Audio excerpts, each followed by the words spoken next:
My name is Hannah Parker, and I'm 29 years old. Boston winters are no joke. This morning, the icy winds were howling outside my window, brushing against the frosted glass like invisible hands trying to get in.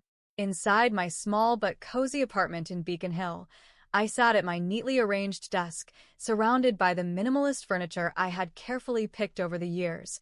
Everything was simple, practical, and peaceful. Exactly how I liked it. I took a slow sip from my favorite navy blue coffee mug, feeling the warmth run down my throat as I scanned the reports on my laptop. Today was going to be a big day at work. Being a senior strategy manager in one of the world's leading companies came with its pressures. Everyone respected my opinions, at least in meetings.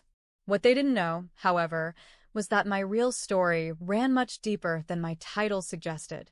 The city outside was slowly disappearing under a thin, elegant blanket of snow.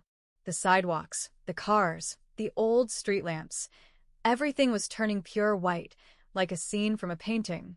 For a moment, I let myself enjoy the view before my phone vibrated loudly against the wooden desk, pulling me back to reality. I glanced at the screen. Linda Parker, my mother's name, was flashing. I sighed, already guessing what this call was about. Steeling myself, I answered. "Good morning, Mom," I said as warmly as I could manage. "Hannah, good. You're awake," she said, her voice carrying that familiar edge that always made my stomach twist a little. "Today's Ella's special day. You haven't forgotten, have you?" I closed my eyes briefly, pressing my fingers against my temple. Of course, I hadn't forgotten. Today was the family gathering for my younger sister Ella's engagement celebration, an evening I had been mentally preparing myself for all week. No, Mom. "I remember," I replied calmly. "Be there by 6:30 sharp," she instructed.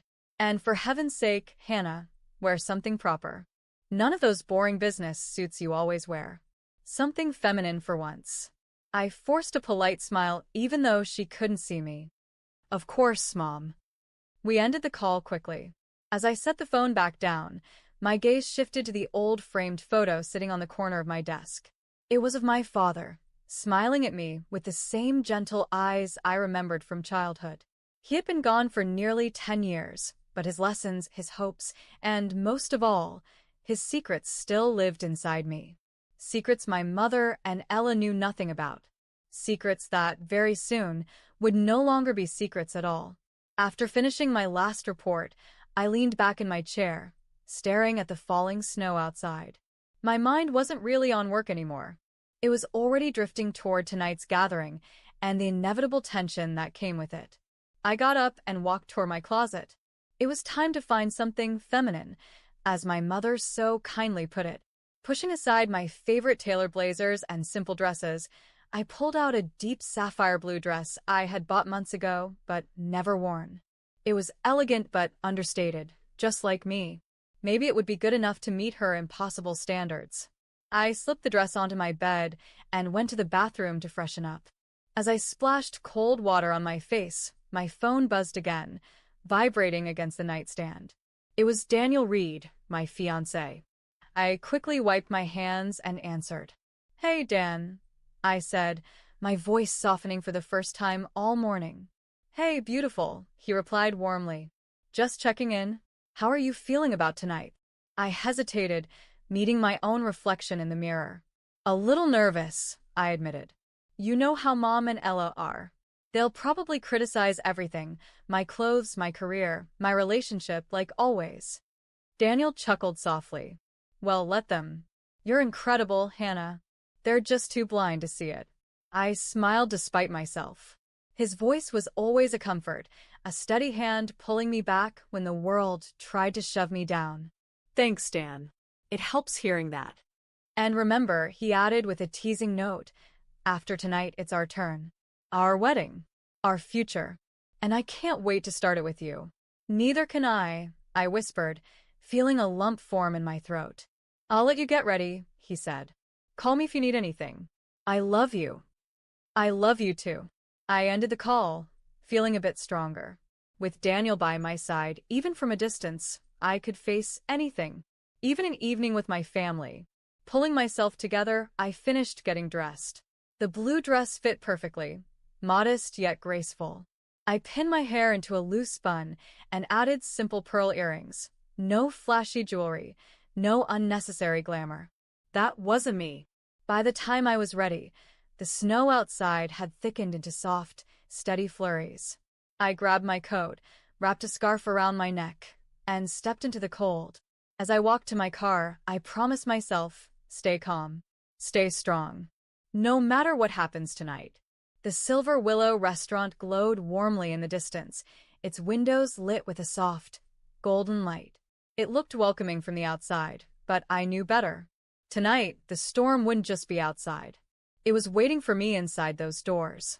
The Silver Willow's grand entrance was lined with frosted trees, twinkling with tiny white lights. I paused just outside the heavy oak doors, taking a deep breath before stepping inside. Warmth wrapped around me immediately. The restaurant was beautiful, polished floors, soft piano music floating in the air, and tables dressed in white linen and crystal glasses. I spotted them right away. My mother, Linda, and my sister, Ella, were already seated at a private table near the large bay window. Both were dressed impeccably, as always. Linda's sharp eyes landed on me instantly. She gave me a quick, disapproving once-over, her expression unreadable. Ella, meanwhile, was all smiles and excitement, practically glowing in her stylish champagne-colored gown. I walked toward them, letting my heels click softly against the floor, each step measured and composed. "You're late," Linda said before I could even sit down. "It's only 6:32. I replied gently, sliding into my chair. 2 minutes isn't late. Linda sniffed, clearly unimpressed. "You could have at least worn a brighter color. That dress looks too serious. It's Ella's night, Hannah, not a business meeting." I simply smiled and unfolded my napkin onto my lap. I wasn't here to fight. Not yet. Ella leaned forward eagerly. "Did you hear? Michael's family is arriving soon. His father owns a chain of luxury hotels across the country. Their wedding gift alone might be bigger than most people's life savings," she gushed, her voice practically sparkling with excitement. "That's wonderful, Ella. Congratulations again," I said sincerely, though the sharp stab of comparison didn't go unnoticed. Ella was the golden child. Always had been. And tonight, she was the queen holding court. Before I could even glance at the menu, my mother's voice sliced through the air again. "You've been engaged too, haven't you?" Linda asked almost mockingly. "What does your fiancé do again? Some small startup company, right?" I kept my tone steady. "Daniel is the vice president at Redwood Technologies," I said. Not that she cared. She had already made up her mind long ago that he wasn't good enough. "I've never heard of it," Ella said with a delicate shrug, reaching for her champagne. "But Michael's father was just featured in Forbes magazine last month. Isn't that incredible?" "Yes," I said quietly, my fingers tightening slightly around my water glass. "That's very impressive." The conversation swirled around me like a storm. Every word, every glance, every smug smile. All small cuts meant to remind me of my place. The outsider. The quiet one. The one who never quite measured up. But what they didn't know was that tonight, they were standing on the edge of a truth that would shatter all their assumptions. They just didn't see it coming. Not yet. By the time the Harrison family, Ella's soon-to-be in-laws, arrived, the air around our table had already thickened with unspoken tension. Michael Harrison looked exactly how Ella had described him. Tall, polished, confident. Beside him, his parents, Robert and Victoria Harrison, exuded old money elegance. Victoria wore a pearl gray suit, and Robert carried himself with the easy authority of someone used to commanding boardrooms and empires. Ella jumped up excitedly, rushing to greet them. "Michael, you're finally here," she squealed, wrapping her arms around him. Linda stood and greeted them too, her smile polished to perfection. "This is my daughter, Hannah," Ella said casually, almost as if I were an afterthought. I rose from my seat and smiled politely. "It's a pleasure to meet you." Robert extended his hand, firm but friendly. "And what do you do, Hannah?" he asked, genuinely interested. Before I could answer, Linda cut in smoothly. "Oh, She worked somewhere in corporate, nothing major. I felt the blood rise in my cheeks but kept my face neutral. This wasn't the time. Not yet. I simply nodded and said, "It's a wonderful restaurant, isn't it?" skillfully steering the conversation away from me. A waiter appeared and poured champagne all around. Robert raised his glass. "To Ella and Michael, may your future be as bright as your love." Everyone clinked glasses, smiling. I joined them, silently, hoping the evening would stay civil. But I should have known better. As dinner was served, the conversation shifted to wedding plans. Ella, glowing with excitement, described every lavish detail: the ocean view venue, the 200-person guest list, the imported flowers, the live band. "We're planning something truly spectacular," Linda chimed in proudly. "And, of course, we'll contribute as much as we can." Victoria smiled graciously. "We're happy to help as well. It's a big day for both families." "It's going to be the wedding of the century." Ella beamed, practically bouncing in her chair. I offered another small smile and took a quiet sip of my wine, letting their excitement swirl around me. It wasn't jealousy I felt. It was something sadder, the growing realization that no matter how much I achieved, I would never be enough for them unless it came with glitter and grandstanding. But I stayed quiet, because tonight wasn't about me. At least, not yet. By the time the main course arrived, a beautifully plated roast duck with winter vegetables, the cracks in the evening's carefully staged perfection were starting to show. Linda had already emptied her second glass of wine, and her voice had taken on a sharper, louder edge. I could see Robert and Victoria exchanging polite but uneasy glances. Michael stared down at his plate, occasionally reaching for Ella's hand to calm her. I stayed silent, quietly cutting into my food, hoping to slip through the evening without drawing more fire. No such luck. "So, Hannah," Linda said suddenly, her voice just a little too loud, "I heard from Jennifer's mother that you got a promotion recently." I paused, my fork halfway to my mouth. "That's right," I said, setting it down carefully. "A little more responsibility." Linda's smile thinned into something almost predatory. "And a salary raise too, I assume?" There was a weighted pause at the table. I could feel everyone's eyes, the Harrisons, Ella, even Michael, flickering toward me. "This really isn't the time to discuss that," I said softly. "Why not?" Linda said, waving her hand dramatically. "We're family, aren't we?" Ella smirked into her champagne glass. The tension thickened, like the snow falling outside. I could practically hear the waitstaff whispering from the service station nearby. Linda leaned forward, her wine glass catching the light. "Ella's wedding is going to be a grand affair. It's only natural that everyone in the family contributes generously." There it was, the trap. I placed my fork down slowly, keeping my voice even. "Of course we all want Ella's day to be beautiful." Linda nodded vigorously. "Exactly. And that's why," she said, her voice rising even further, "I think it's only fair that you, Hannah, contribute $40,000 toward the wedding expenses." The words dropped like a bomb onto the table. $40,000. The Harrisons visibly stiffened. Michael's face flushed. Victoria blinked in surprise. Even Ella looked slightly embarrassed, though not enough to speak up. I sat frozen for a moment, stunned not by the amount, but by the brazen entitlement in my mother's tone, as if my entire existence was measured only by what I could provide for them. Slowly, I picked up my water glass, took a calm sip, and then placed it back down. Then I met Linda's expectant, demanding gaze. "I'm sorry, Mom," I said clearly, "but that's not going to happen." Dead silence. The kind of silence that seems to vacuum all the air out of the room. Linda's face hardened. Ella let out a tiny gasp of outrage. "You selfish little," Linda spat, starting to rise from her seat. And I knew, without a doubt, that things were about to explode. Linda shoved her chair back with a screech against the polished floor. All eyes in the restaurant turned toward us. Even the soft piano music in the background seemed to falter. "You stand there in your fancy dress, drinking expensive wine, and you can't even help your own sister?" Linda's voice cracked through the room, loud and ugly. Mother, please, I said quietly, trying to maintain some shred of dignity. This isn't the time or place for this.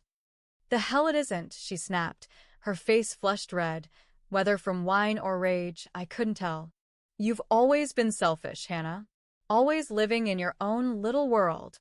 Never doing anything for this family, unless it suits you. I heard a sharp intake of breath from somewhere, maybe from Victoria, maybe even from Ella, but no one moved. It was like the entire restaurant was frozen, holding its collective breath. And then it happened.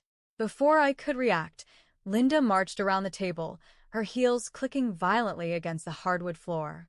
She stopped right in front of me. For a split second, I truly believed she would calm down, that she would see reason. But instead, her hand came flying through the air with brutal, shocking force. Smack! The slap echoed around the room like a gunshot. My head snapped slightly to the side. My hand instinctively flew up to my burning cheek.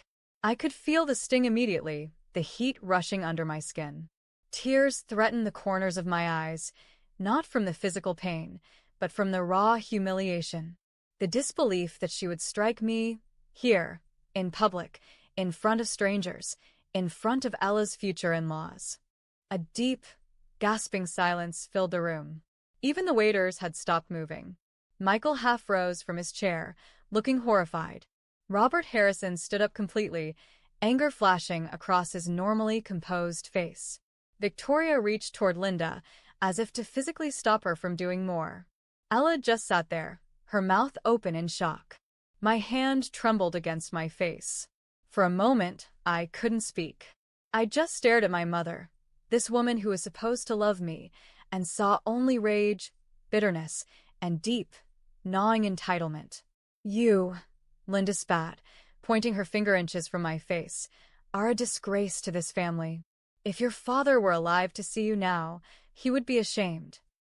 The words hit harder than the slap. Something inside me, something that had been bruised and battered over the years, snapped into place. I lower my hand slowly, straighten my back, and for the first time in a long time, I looked my mother dead in the eye, not with fear, but with absolute, unshakable clarity. I didn't say a word right away. Instead, I calmly picked up my cloth napkin, dabbed the corner of my lip where I could still feel the sting, and folded it neatly on the table. I stood slowly, ignoring the hundreds of eyes burning holes into my back. Across the room, the entrance doors to the restaurant swung open. And like fate itself had been waiting for this moment, in walked Daniel, and with him, another woman in a dark navy suit, walking with quiet, commanding grace. It was Caroline Reed, Daniel's mother, and the CEO of Redwood Technologies. Daniel's eyes found mine immediately. His expression darkened when he saw my red, swollen cheek. He crossed the room toward me without hesitation, placing a protective hand on my back. "Are you okay?" he murmured. I nodded once, feeling the pressure of 1,000 emotions pressing against my chest. Caroline stepped forward too, her sharp, intelligent eyes sweeping over the entire scene. The frozen Harrisons, Ella looking pale, Linda still standing rigid and furious. "I'm Caroline Reed," she said calmly, introducing herself to the stunned room. Her voice was clear and steady, cutting through the tension like a knife through silk. "Daniel's mother. It's an honor to meet the Harrison family and, of course, Hannah's family as well."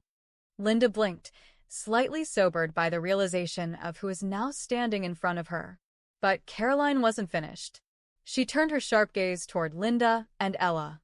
"I had a long conversation today with Hannah's colleagues and partners," Caroline said. "And I think, before any more insults are hurled, it's time everyone here learned the full truth about who exactly Hannah Parker is." My heart pounded in my chest, but I remained silent, letting Caroline speak for me. "Because she's not just some corporate employee," Caroline continued, her tone growing stronger. "In fact, she is the true heir and future CEO of Parker Global Enterprises." The room went dead silent. Linda's mouth fell open. Ella's champagne glass slipped from her fingers and clattered onto the table. Victoria Harrison's eyes widened in open shock. Robert Harrison leaned forward slightly, as if needing to hear it again to believe it. That's impossible, Linda said, her voice shaking now. Parker Global it's huge. It's worth billions. Yes, Caroline said coolly. And her father, George Parker, prepared Hannah for years, privately, to succeed him. Not you, not Ella. Only Hannah. I could see the blood drain from my mother's face. I didn't want to lead with my title. I finally said, speaking up for the first time, my voice calm and steady. I wanted to earn my place through hard work, not through privilege. I wanted to see if you would ever recognize me for who I am, not for what I could give you. The Harrisons sat back, stunned into silence. Even Ella couldn't summon a fake smile this time. You've judged me for being plain and ordinary. I continued, my words cutting clean and deep, when all along, I was building something real. Something lasting. Something my father would have been proud of. Linda's knees seemed to buckle slightly, and she sank into her chair, covering her mouth with trembling fingers. I didn't know, she whispered. No, I said quietly. You never bothered to ask. The silence at our table stretched painfully long. Ella sat frozen, her hands clasped tightly in her lap. Michael stared at her, his brow furrowed in something that looked very much like disappointment. Victoria Harrison was the first to break the silence. She turned toward me, her voice gentle but firm. Hannah, it's an honor to finally know who you truly are. You have nothing to prove to anyone here. Her words, filled with genuine respect, felt like a bomb against the rawness burning in my chest. Robert Harrison nodded. You're exactly the kind of person we're proud to welcome into our family, he said, casting a pointed glance at Ella, who squirmed under the weight of it. Linda finally found her voice, though it was shaky and small. I'm sorry, she said, looking up at me with tear-filled eyes. I treated you terribly. I let my pride and my foolishness blind me. She reached across the table, as if to take my hand, but I stepped back, gently but firmly. I forgive you, Mom, I said quietly. But forgiveness doesn't erase what happened tonight, or all the years before this. Linda's hand dropped helplessly into her lap. Her shoulders sagged under the invisible weight of her own mistakes. Ella finally spoke, her voice barely above a whisper. Sister? I didn't know either. I never thought you were doing something so incredible. I looked at her, my once envied, once untouchable sister, now a young woman stripped of illusions. For the first time in years, I saw not my rival, but simply a lost girl, trying to find her way. You never asked, I said softly. You only judged. Ella swallowed hard, tears shining in her eyes. Michael reached out and gently placed a hand over hers. There was something final in his gesture, a silent warning, perhaps, that things would have to change if their relationship had any hope of surviving. Daniel squeezed my hand under the table, steady and strong as ever. I turned toward him, finding comfort in the simple fact that while some relationships crumble, others endure and grow even stronger under pressure. I think we should leave, Daniel said quietly in my ear. I nodded. Turning back to the table, I addressed them one last time. I'm not contributing $40,000 to Ella's wedding, I said calmly. But I do wish you both, Ella, Michael, happiness and a future filled with real love and mutual respect. I could see Ella's face crumple slightly, but she nodded silently, accepting it. And Mom, I added, my voice soft but unwavering, if you want a relationship with me moving forward, it will have to be built on respect, not guilt, not money, not expectations. Linda buried her face in her hands, silently crying. Without another word, I turned, Daniel's arm protectively around my shoulders, and we walked out of the Silver Willow into the cold, crisp Boston night. Snow was still falling, a soft, endless white. But inside me, something heavy had lifted at last, something that had been weighing me down for far too long. For the first time in my life, I felt completely free. 3 months later, the world looked very different. The bitter winter had melted into a soft, early spring, and with it, the bitterness that had once clung to my heart had begun to thaw as well. On a bright Saturday afternoon, in a small sunlit church just outside Boston, I stood hand in hand with Daniel, the man who had seen me, believed in me, and loved me when others only saw a shadow. I wore a simple ivory dress with delicate lace at the sleeves. Nothing grand, nothing extravagant, just something real, something that felt like me. Daniel looked effortlessly handsome in a classic navy suit, his smile steady and sure. The wooden pews were filled with the people who truly mattered, colleagues who had become friends, a few close mentors, and yes, even my mother and Ella. Linda sat quietly in the front row, her hands folded tightly together. There were still traces of regret in her eyes, but there was something else too, something new. Respect. Beside her, Ella dabbed at her eyes with a tissue, her face shining with genuine happiness as she watched me. I caught their eyes and smiled softly. Not everything broken can be perfectly repaired, but sometimes broken things can be stitched back together in new, stronger ways. The pastor's voice echoed gently through the small chapel, blessing our vows.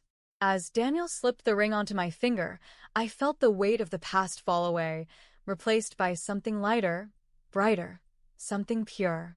When the ceremony ended, we walked back down the aisle together, hand in hand, into a future we had built ourselves, not through money, not through appearances, but through love, trust, and truth. Outside the church, the trees were budding with the first signs of spring. Tiny pink and white blossoms swayed in the soft breeze. Nature's quiet way of saying, new beginnings are possible. At the small reception afterward, while guests enjoyed simple but delicious food under strings of lights, Linda approached me, nervously twisting the edge of her sleeve. "Hannah," she said, her voice trembling slightly. "I don't deserve your kindness, but I'm grateful you gave me another chance." I looked at her, really looked, and for the first time in my life, I didn't see the cold, commanding mother I had always feared. I saw a woman trying, clumsily and late, but still trying. I placed my hand gently on hers. "We can't change the past," I said, "but we can decide what comes next." Tears filled her eyes, but this time, they were different. Softer. Cleaner. Ella joined us, looping her arm through mine. "I'm starting business school next month," she said shyly. "I want to work for Michael's company, but properly. I want to earn it." I couldn't help but smile. "That's wonderful, Ella. I'm proud of you." "Because of you," she whispered. For the first time, I believed her. 1 week later, I stood in a different kind of spotlight. This time, not in a church, but at the towering headquarters of Parker Global Enterprises, my father's dream, and now officially mine. The grand hall was filled with executives, partners, and employees. Flashes from cameras popped softly like distant fireworks as I stepped up to the stage. The golden plaque above me now read, "Hannah Parker, Chief Executive Officer." For a moment, I closed my eyes and let the weight of it settle over me. Not the burden, but the honor. I thought of my father, the long talks we had when I was still a teenager, the handwritten notes he had secretly left for me, the way he had believed in my potential when no one else even noticed. I thought of Daniel, smiling proudly in the front row, holding my hand through every storm. I thought even of my mother and Ella, sitting quietly at the back, humbled and changed by the truth that had shattered our old broken bonds and stitched something fragile but real in their place. Taking a deep breath, I began my speech. "Good morning, everyone," I said, my voice steady and clear.